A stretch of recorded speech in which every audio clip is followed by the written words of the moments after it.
नमस्कार मित्रांनो, ठरलं तर मग या मालिकेच्या आजच्या भागात आता प्रतिमा हत्या कुठलाही विचार न करता एक लाकूड घेत, ती एक मशाल हातात घेत उभ्या राहतात. आणि त्याचवेळी तिथे महिप्त शिक्रे येतो. आता मात्र प्रतिमा हत्यांच्या रौद्ररूप महिप्त शिक्रेंना पाहायला मिळतं. महिप्त शिक्रे म्हणतात, जगण्यासाठी किती ती धडपड, परंतु जगण्याच्या बाबतीत तुझं नशीब मात्र चोरावर आहे. अगं 20 वर्षापूर्वी मी तुला मारण्यासाठी एवढा मोठा घाट घातला, पण नाही तरी सुद्धा तुम्ही मात्र तिघही जिवंतच. आता मात्र प्रतिमा आत्या प्रश्न करत म्हणतात, म्हणजे तो अपघात तू घडून आणला होतास? तर मपशिक्रे म्हणतात, मग काय तो आपोआपच घडला होता का? एवढा मोठा अपघात मीच घडून आणला होता. आणि त्यासाठी त्या ड्रायव्हरला मी रातोरात लखपती केलं होतं, परंतु त्या ड्रायव्हरने त्याचं काम काही नीट केलंच नाही. आणि या सगळ्यामध्ये तुम्ही तिघही वाचलात. खरं तर तुम्हा तिघांनाही मला मारायचं होतं, पण वाचलात ते तुम्ही तिघही. एवढे प्रयत्न करूनही तुम्हाला मात्र काहीच झालं नाही. तुमच्या गाडीचा एवढा मोठा अपघात झाला. आता आहे ज्यावेळी बोलत असतात त्यावेळी सायली सगळं काही ऐकत असते, आणि सायलीच्या डोळ्यासमोर हा सगळा काही अपघात असतो. आपला झालेला अपघात तिला आठवत असतो, परंतु आपणच नवी आहोत याची जाणीव काही सालीला होत नसते. इकडे प्रतिमा हत्या नाही, सगळं काही आठवत असतं. प्रतिमा हत्या खूप संतापलेले असतात. तर महिपा शिक्रे म्हणू लागतो, हो 22 वर्षापूर्वी तुम्ही सर्वजण माझ्या हातून वाचलात. खरं तर तुम्हा तिघांनाही मला या जगातून गायब करायचं होतं, परंतु नाही ना. तुमचं तिघांचंही नशीब एवढं जोरावर होतं ना, की आज 22 वर्षानंतरही तुम्ही तिघही माझ्या समोरच आहात. जेव्हा तुमची गाडी ना दरीत कोसळली तेव्हा मी लांबन पाहतच होतो, आणि ज्यावेळी ती गाडी कोसळली त्यावेळी तुझी पोरगी कुठे गायब झाली मला कळालंच नाही, परंतु पोरीला वाचवण्यासाठी तू तिथून बाहेर पडलीस हे मात्र मी बघितलं. आणि मग ठरवलं की तुला संपवायचं. त्यावेळी तुझा नवरा बेशुद्ध होता. एवढ्या मोठ्या अपघातात तुझी मुलगी कुठेतरी दरीत लांब फेकली गेली, आणि तू तिला वाचवण्यासाठी तडफडत होतीस. पण त्यावेळी मी तुझ्याजवळ आलो, तुला पाहिलं, आणि तुला जिवंत बघून माझा संताप झाला. मग मात्र तिथे असणाऱ्या चळक्या लाकडाने मी तुला मारलं. स्वतःच्या हाताने मी तुला मारलं होतं, तुला संपवलं होतं. परंतु 20 वर्षानंतर कळालं तू जिवंत आहेस. त्यावेळी तू मेली नाहीस, आणि माझा तो घाव फक्त तुझ्या चेहऱ्यावरच उमटला. तुझा चेहरा जळाला होता. आता हे ऐकल्यानंतर प्रतिमा त्यांना ते सर्व प्रसंग आठवतात. 20-22 वर्षापूर्वीच सत्य त्यांच्या डोळ्यासमोर येतं. त्यांना झालेला त्रास त्यांना आठवतो.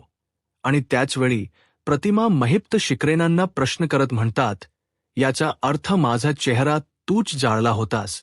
तर महिप शिक्रे प्रतिमत्यांना म्हणतात, मग काय करणार ना, दुसरा कुठला पर्यायच नव्हता. कारण त्यावेळी माझ्याजवळ अशी बंदूक नव्हती ना. मग तिथे मिळालेल जळक लाकूड घेतलं आणि मारलं तुझ्या थोबडावर. आणि नंतर तुमच्या त्या चेचलेल्या गाडीकडेही मला जायचं होतं, पण तुझा नवरा तिथूनही गायब झाला होता. मला त्यालाही पेटवायचं होतं, पण त्यावेळी तोही माझ्या हातून सुटला. म्हणजे बघ, एवढा मोठा मी अपघात घडवून आणला, पण तुम्ही तिघही अपघातातून वाचलात. तुमचं नशीब जोरावर होतं म्हणून तिघही तेव्हा वाचलात, परंतु आता वाचणार नाही. प्रतिमाबाई, आता तुझी सुटका नाही. त्या टायमिंगला माझं बॅडलक खराब होतं, परंतु आता नाही. आता माझ्या बंदुकीतली गोळी तुझी पावती फाडणार. आता हे ऐकताच सायलीला धक्काच बसतो. महिप्त शिकनी आता प्रतिमा हत्यांवर बंदूक रोखलेली असते. आता हे ऐकल्यानंतर प्रतिमा हत्या खूप चिडतात, आणि प्रतिमा हत्या आपल्या हातात असणारी ती मशाल घेतात, आणि महिप्त शिखरेवर वार करायला पुढे येत म्हणतात, सैताना. आता मात्र प्रतिमा त्या पेटून उठलेले असतात. तर दुसरीकडे पाहायला मिळतं रविराज सर पुन्हा एकदा सर्व फाईलचा नीट अभ्यास करत असतात. नक्की काय घडलं होतं, हे कोणी घडवून आणलं असेल, या सगळ्याचा ते पुन्हा एकदा तपास करू लागतात. आणि त्यावेळी रविराज सरांच्या लक्षात येतं की ज्या बाबूने त्यांना सगळं काही सत्य सांगितलेलं असतं त्याच्याबद्दल रविराज सरांनी पोलिसांना सगळं काही सांगितलेलं असतं, परंतु त्या बाबूबद्दल कुठल्याच प्रकारची माहिती त्या फाईलमध्ये नसते किंवा त्याच डेथ सर्टिफिकेटही नसतं. आता मात्र रविराज सरांना प्रश्न पडतो की हे असं कसं घडू शकतं. तर दुसरीकडे पाहायला मिळतं, प्रतिमारत्या महीप शिकलेला म्हणू लागतात, सैताना, तू कितीही प्रयत्न कर पण तू मला मारू शकणार नाहीस. त्यावेळी सुद्धा तू मला मारू शकला नाहीस आणि आताही तू मारू शकणार नाहीस. एक गोष्ट लक्षात ठेव, त्यावेळी एवढा मोठा अपघात घडून आणलास तरी सुद्धा तुला यश मिळालं नाही आणि आत्ताही मिळणार नाही. त्यावेळी मी बेशुद्ध होते, परंतु ज्यावेळी मला शुद्ध आली त्यावेळी माझ्या लक्षात आलं की माझी मुलगी माझ्यासोबत नाहीये आणि म्हणूनच तन्वीला शोधण्यासाठी मी तिथून स्वतःची सुटका करून घ्यायची ठरवली. मी कशीबशी तिथून पळत माझ्या पोरीला शोधत होती. धावले, पडले, अडखळले, पडलेही ही तरी सुद्धा उठून उभी राहिली आणि माझ्या मुलीला मी हाका देऊ लागली. परंतु त्यावेळी माझ्या खिशातून आवाज फुटत नव्हता. माझी पोरगी कुठे आहे हे मला कळत नव्हतं आणि त्याच वेळी माझा तोल गेला. मी पडले आणि माझ्या समोर तू येऊन उभा राहिलास. प्रतिमारत्यांना ते सर्व काही आता स्पष्टपणे आठवू लागलेलं असतं. महीप शिकनचा चेहरा आता स्पष्टपणे यांच्या समोर असतो आणि महीप शिकरेने केलेले आघातही आजही त्यांच्या मनावर असतात आणि आता ते सर्व स्पष्टपणे त्यांना दिसू लागलेली असतात. आणि या सगळ्या मागे महिपा शिकरे आहे हे त्यांच्या चांगलंच लक्षात आलेलं असतं. हे सगळं काही सायली ऐकतच असते, पण तेवढंच कॅमेरामध्ये रेकॉर्डही होत असतं. मी तुझ्याकडे मदत मागितली होती राक्षसा, आणि तू असं म्हणतात. प्रतिमा हत्यांना महीप शिकरेने केलेले घाव आठवतात. महिप्त शिकरे आता प्रतिमा हत्यांवर बंदूक रोखून असतात.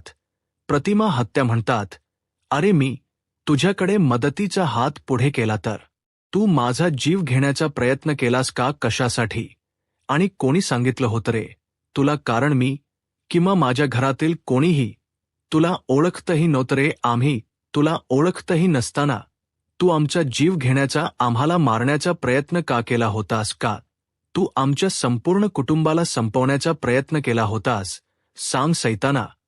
तर आता महीप शिकरे प्रतिमा आत्याना म्हणतो, अग प्रतिमाबाई, आता मी माझ्या आयुष्यातलं सगळ्यात मोठं सिक्रेट तुला सांगायचं आहे का? तर प्रतिमा आत्या रागानेच महीप शिकनकडे पाहत असतात. महीप शिकरे म्हणतात, बरं तुला सांगतो आता. असं म्हणत महीप शिकरे प्रतिमांना म्हणतात, बरं तुला ऐकायचंच आहे ना? मग मी सांगतो, कारण तसंही 2 मिनिटात तू तर ढगात जाणार आहेस. मग तुझ्यासोबत हे सिक्रेटही ढगातच जाणार आहे.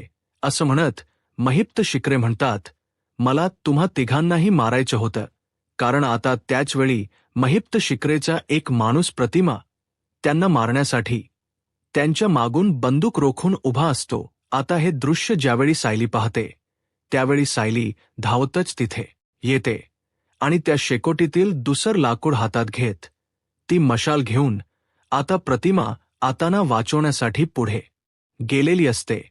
आणि हे दृश्य अर्जुनने लांबूनच पाहिलेलं असतं.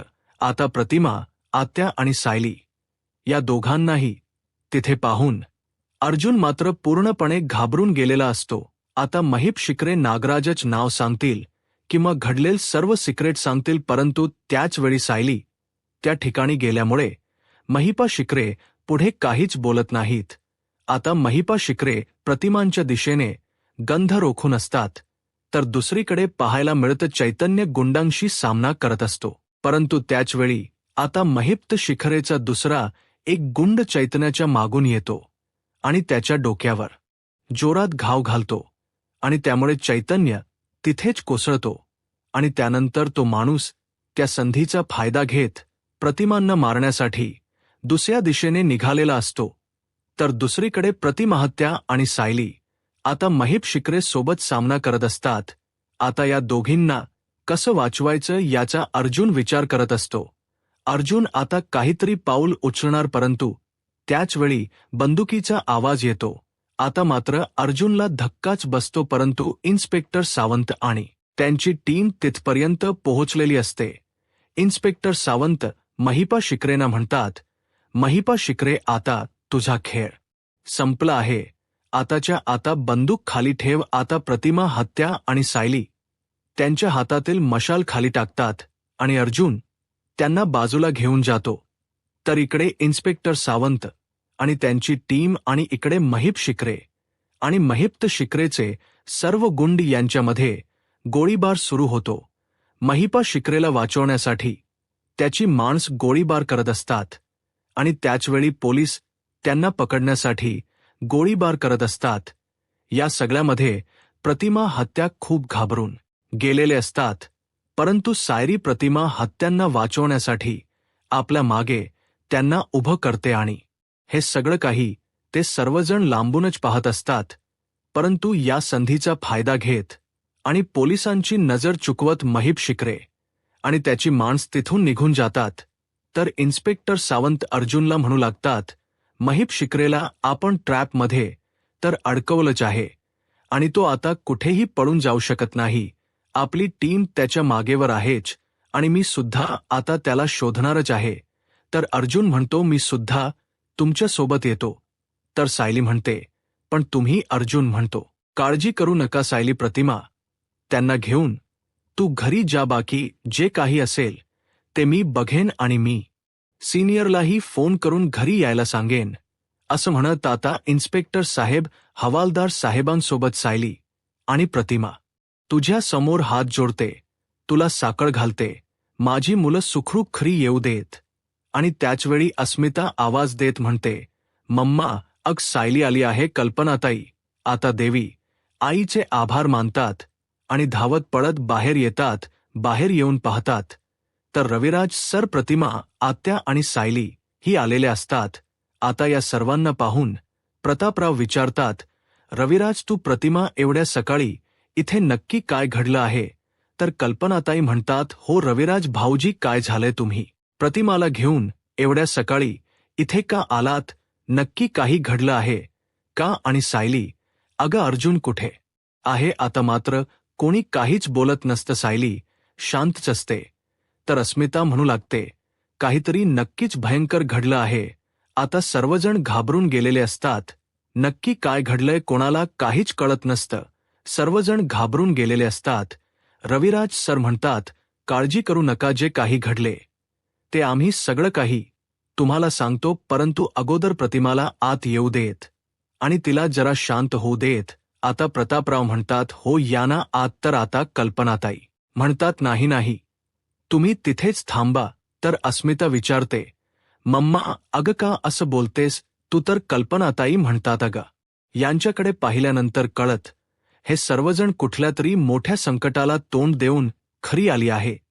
यांची दृष्ट तर काढायलाच हवी ना. असं म्हणत कल्पनाताई आता भाकर तुकडा आणण्यासाठी घरात जातात आणि कल्पनाताई भाकर तुकडा घेऊन येतात.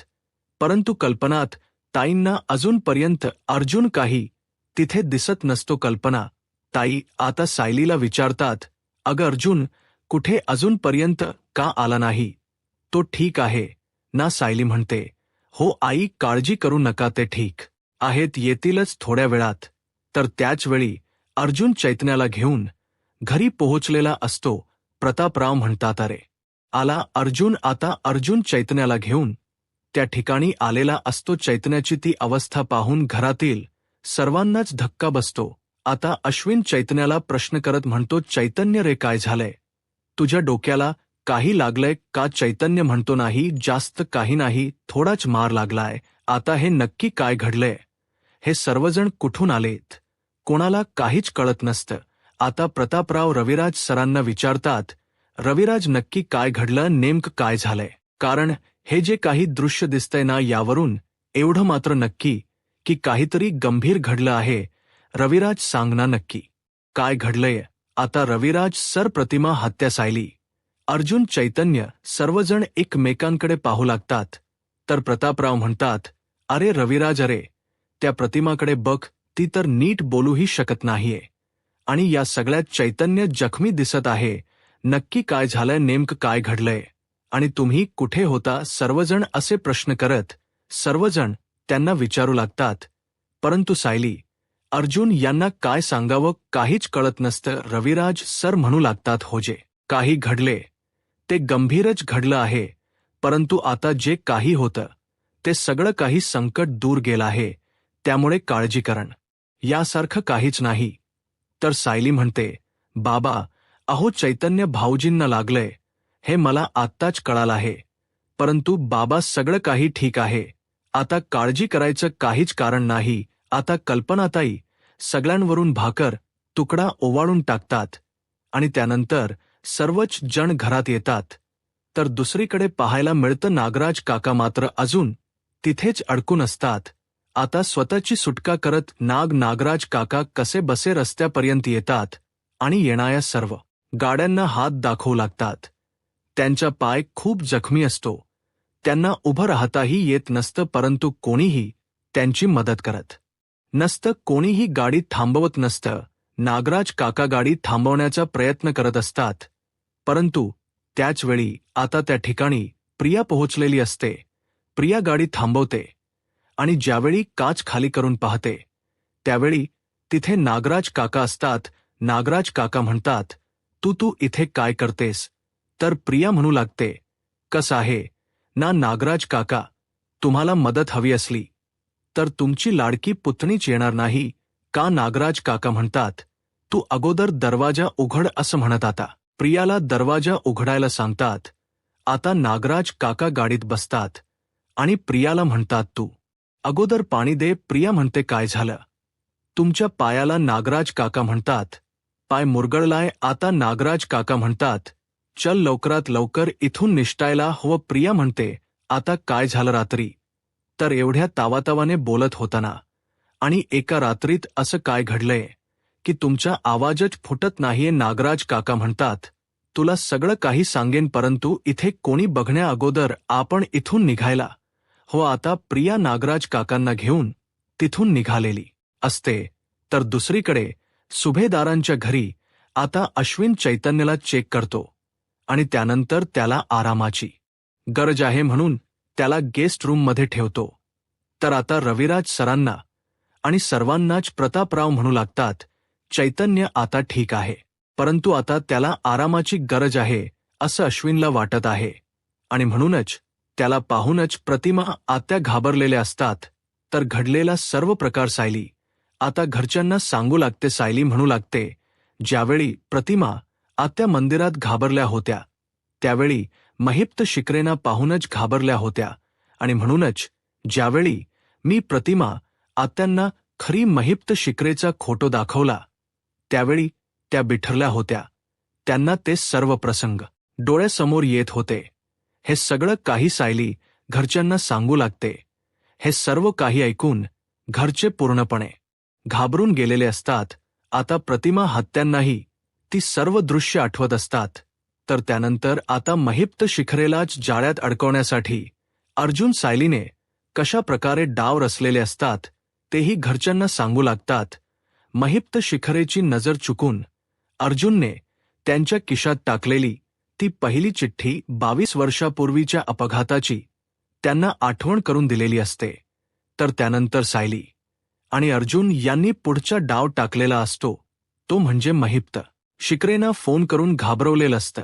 आणि तिसरा डाव असतो तो म्हणजे महिप्त शिकरेना बाबूचा खोटो दाखवलेला असतो. तो बाबूचा खोटो पाहून महिप्त शिकरे घाबरलेले असतात आणि त्याचवेळी अर्जुनचा संशय बळावलेला असतो आणि म्हणूनच रविराज सरांच्या मदतीने आता पुढच्या कामकाजाला सुरुवात झालेली असते. सायली रविराज सरांना म्हणालेली असते, महिप्त शिग्यासारख्या माणसाच्या मनाचा बुद्धीचा तोल घालवायचा असेल तर प्रतिमा हत्या तिथे असं खूप गरजेचं आहे आणि म्हणूनच एक कठोर पाऊल उचलत सायली अर्जुन रविराज सर प्रतिमा हत्यांना महिपात शिखरेच्या समोर घेऊन येतात आणि खोडलेल्या सर्व प्रकाराचा छडा लावायचा ठरवतात आणि यासाठी प्रतिमा हत्या ही कठोर मनाने तयार झालेल्या असतात.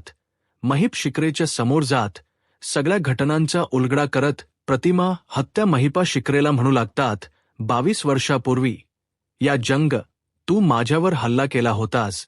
मपशिकरे आपल्या गुन्ह्याची कबुली देत म्हणतात की हो 22 वर्षापूर्वी मीच तुला मारण्याचा प्रयत्न केला होता, मीच तुझा अपघात घडून आणला होता. तुम्हा तिघांनाही मारायचं माझं प्लॅन होतं, परंतु या सगळ्यातून तुमचं नशीब बलवंत आणि म्हणून तुम्ही तिघही वाचलात. परंतु आज नाही वाचणार, आज तुझं मी तिकीट फाडणार असं म्हणत महिपा शिकलेनी प्रतिमाहत्यावर गंध रोखलेली असते. परंतु त्याचवेळी इन्स्पेक्टर सावंत आणि त्यांची टीम त्या ठिकाणी पोहोचलेली असते आणि त्यानंतर गोळीबार सुरू होतो. अर्जुन घडलेल्या सर्व प्रकार सांगत म्हणतो, परंतु या सगळ्यामध्ये तो महिपा शिखरे मात्र निसटला. पोलीस त्याचा शोध घेतच आहेत आणि जोपर्यंत तो सापडत नाही तोपर्यंत पोलीस शांत बसणार नाहीत आणि मीही शांत बसणार नाही. तर येणाऱ्या पुढील भागामध्ये आपल्याला पाहायला मिळतं सायली अर्जुनला म्हणू लागते, आतापर्यंत आगीला घाबरणाऱ्या प्रतिमा हत्या, तिथे शेकोटीत असणारी मशाल घेत मैप शिखरे समोर अगदी ठामपणे आपली सर्व शक्ती एकवटून उभ्या होत्या. त्या कशालाही घाबरत नव्हत्या. परंतु त्याचवेळी सायलीला ते सगळं काही आठवतं. सायली अर्जुनला म्हणू लागते, आपण तर हे सगळं काही प्रतिमा आत्या आणि रविराज काका यांच्या संदर्भात शोध घेत आहोत ना, मग या सगळ्यामध्ये मला का त्रास होतोय?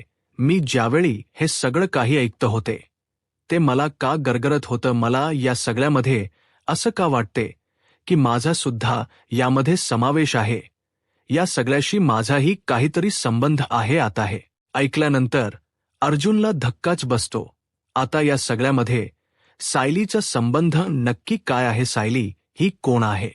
या सगळ्याचा शोध अर्जुन कशा प्रकारे घेईल आणि या सगळ्या सत्यांचा उलगडा कधीपर्यंत होईल? आता पुढे काय होईल हे पाहायला आत्ताच माझा महाराष्ट्र या यूट्यूब चॅनलला सबस्क्राईब करा. धन्यवाद.